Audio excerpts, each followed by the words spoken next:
भरमसाठ तक्रारी आमच्याकडे आलेल्या आहेत। त्यामुळे हा जो इथून पुढे जो कारवाईचा जो विषय आहे तो सतत चालू राहील पुढील काही दिवस, जोपर्यंत तुमच्यात सुधारणा होत नाही।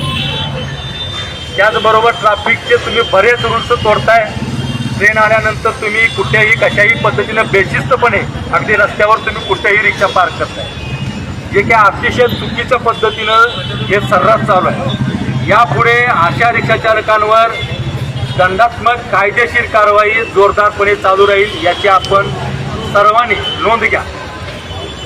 आपणाला जो दर दिलेला आहे परिवहन खात्याकडून, तो माझ्या माहितीप्रमाणे पहिल्या 1.5 किलोमीटरसाठी 25 रुपये, बरोबर ना?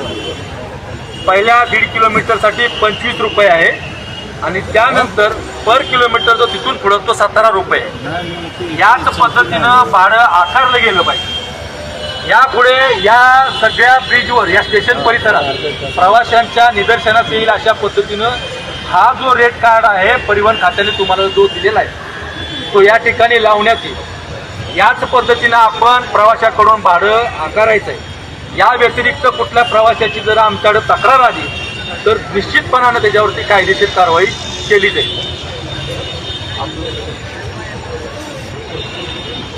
आज पुणे स्टेशन परिसरामध्ये आपण रिक्षा चालकांवरती कारवाई करतो। यामागचा उद्देश असा आहे की आपल्या भरमसाठ तक्रारी, जसं साहेबांनी सांगितलं की जे आपण एक्सेस फेअर प्रवाशांकडून आकारताय ते आपण आकारू नये।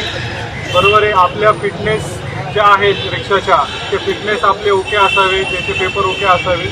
त्यानंतर आपल्या वाहनाचे, कारण आपण प्रवासी वाहतूक करताय तर आपल्या वाहनाचं इन्शुरन्स पण ओके असणं, कायद्याच्या चौकटीत असणं गरजेचं आहे। त्यानंतर आपल्या वाहनाचं, तर बरेचसे वाहनं चेकिंग दरम्यान परमिट नसलेले वाहनं आम्हाला आढळली, ते आपण जप्त केलेली आहे, त्यांच्यावर दंडात्मक कारवाई देखील केलेली आहे। आपल्या वाहनाचं जे काही कॉन्ट्रॅक्ट कॅरेज परमिट आहे ते व्हॅलिड असणं गरजेचं आहे। त्याच्या देखील आपण सर्वांनी काळजी घ्यावी की आपल्या वाहनाचा काही परवाना आहे तो व्हॅलिड असावा।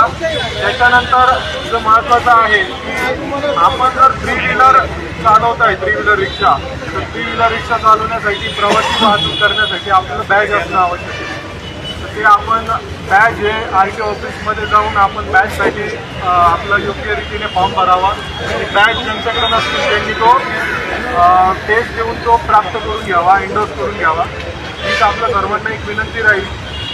आणि सगळ्यात महत्त्वाची जी तक्रार आहे ती आपली भाडेवाढी, आपण एक्सेस फेअर जो आकारताय तो यापुढे आकारू नये। अशा पुन्हा जर तक्रारी प्राप्त झाल्या तर ही कारवाई अशीच चालू राहणार आहे। तर या कारवाई दरम्यान ही जी काही एक्सेस फेअरवरती जी कारवाई होणार आहे ती अशीच चालू राहील। की आपण सर्वांनी खबरदारी घ्यावी की प्रवाशांकडून आपण जास्तीचे भाडे आकारू नये। हीच आपल्या सर्वांना एक विनंती।